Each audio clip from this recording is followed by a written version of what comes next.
YouTube, it has been a while. It's actually been probably 3 or 4 weeks since the last time I did a YouTube on the Road to the Ultra series. I have been away on holiday, I have been thick into ultra training, and I have been totally rubbish at documenting it for YouTube. So massive apology. I'm going to take you through my carb load. I am going to be carb loading for 48 hours. So I'm going to take what I do today and just repeat it for tomorrow. So I'm going to take today to record and show you everything that I'm eating from morning until evening, including meals and snacks, and why I'm doing it, and stay to the end for me to give you the lowdown and the rundown of all the numbers that I'm trying to hit today. So I have everything that I'm doing on an app, so I'm going to be following it. So the first meal of the day is breakfast. So let's get into it.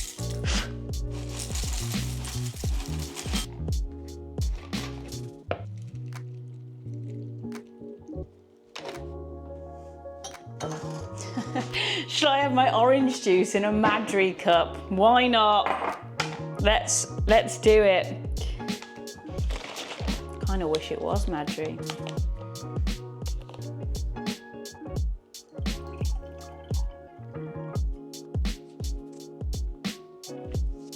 Okay, so I'm going to start with 70 grams of crunchy nut with 300 milliliters of semi-skim milk, and then I've got 300 milliliters of orange juice.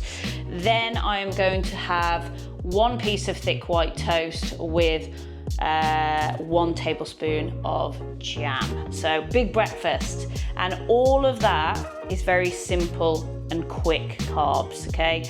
We are really trying today to go low fiber, although I will include some low fat. It is seriously all today about digestible carbs, very simple sugars to get into the body, because we're basically just trying to fill the tank, trying to fill those glycogen stores, make sure that they sit there ready to be used on Sunday when I need them.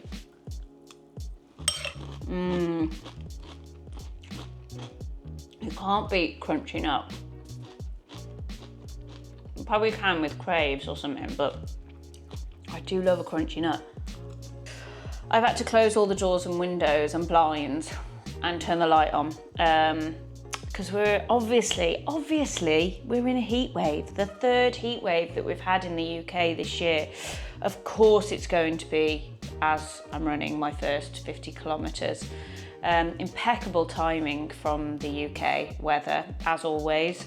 But I was reading last night how to keep the house cool, and it was like, let all the cool air in the morning and then shut the windows and the blinds. So that's what I've done. Whether it's going to work or not, I don't know. Anyway, we are on to now jam on white bread. I'm still going with the orange juice.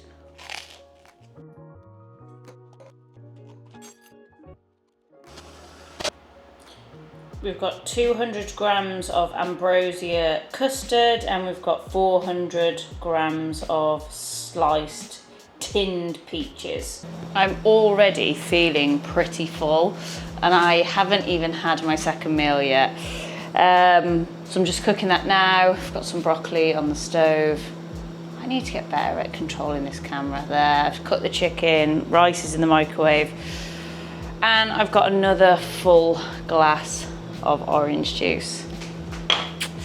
Never ever say that you could just eat all day until you've done a carb load, a proper carb load. So here it is. This is the second meal of the day. We have got 250 grams of rice.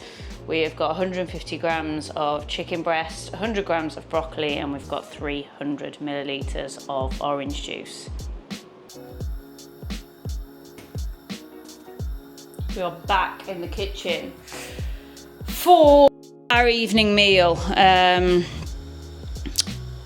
just done a webinar on carb loading for the team that I work in, and we've got some pasta on the stove. I'm going to have it with some sun-dried tomato stir in, and just going to grate some low-fat cheddar on top of that. So we're still eating, 7 o'clock at night. I'm a little bit behind, if I'm being honest with you. I was busy this afternoon, so I didn't have my afternoon snack. So I might have to double up after this. But this is the important thing. Like, this is one of the reasons why I do it. So like 2 days before, 3 days before the event, because things happen in everyday life and I can always now play catch up if I need to tomorrow and Saturday in order for me to get to my carbohydrate targets, because I'm not going to do anything. It's not going to go anywhere. It's going to be stored in my body until I need it now. But I don't have to now like worry about it because I've started it early, essentially. So I have always got tomorrow, I have always got Saturday for a little bit of an extra carb load and spread it across those days.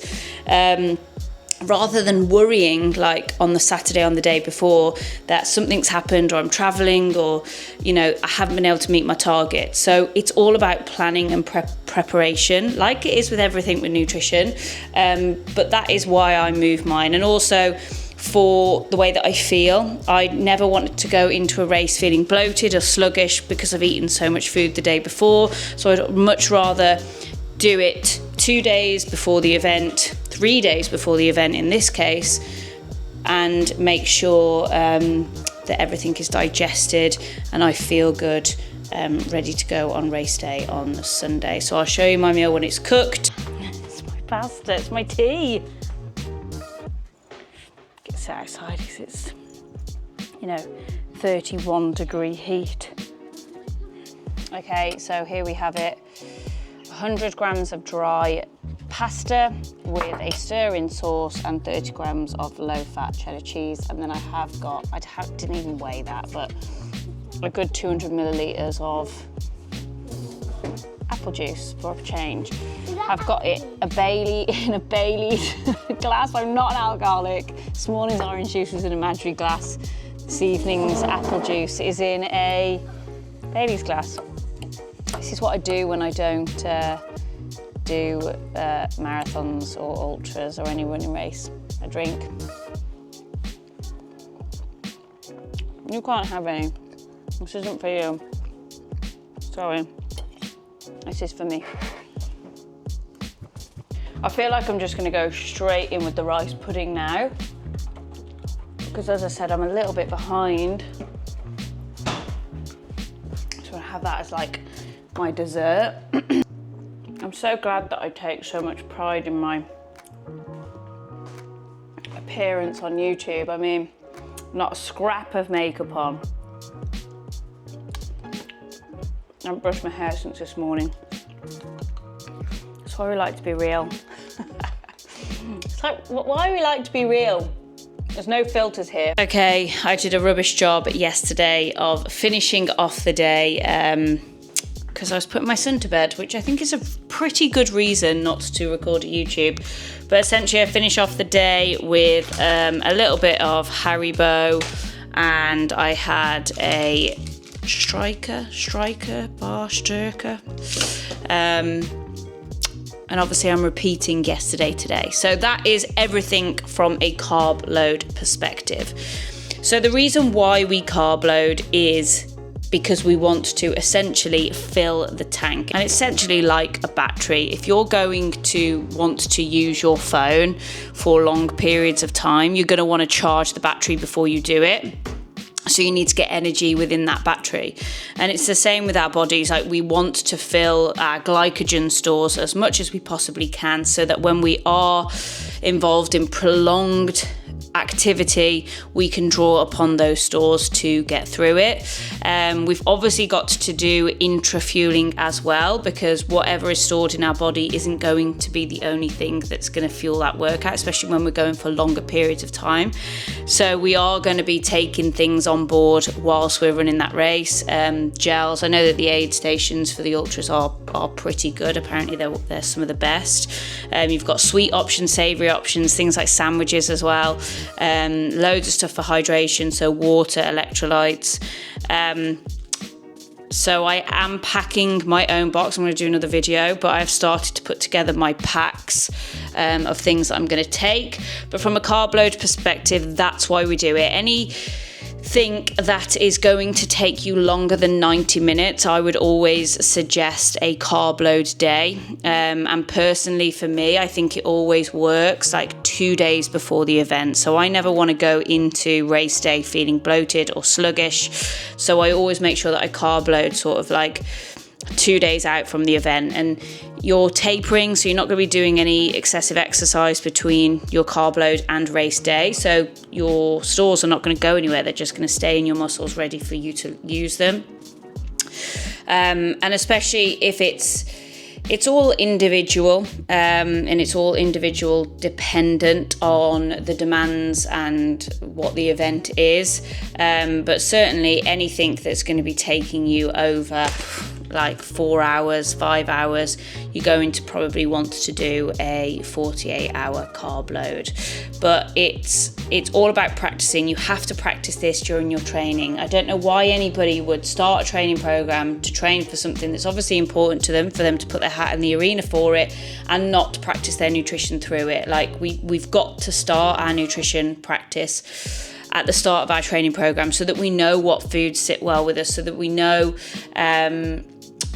basically how to do it, because you've got to be forward thinking with these things. You can't just think, oh, I've got a long run tomorrow, and then wake up in the morning and think, oh, I'll have a bowl of cereal, and then you're out there for 3 hours and you hit that wall because you haven't thought about your nutrition. So it's something that we've got to pay attention to if we are going to be doing long endurance events.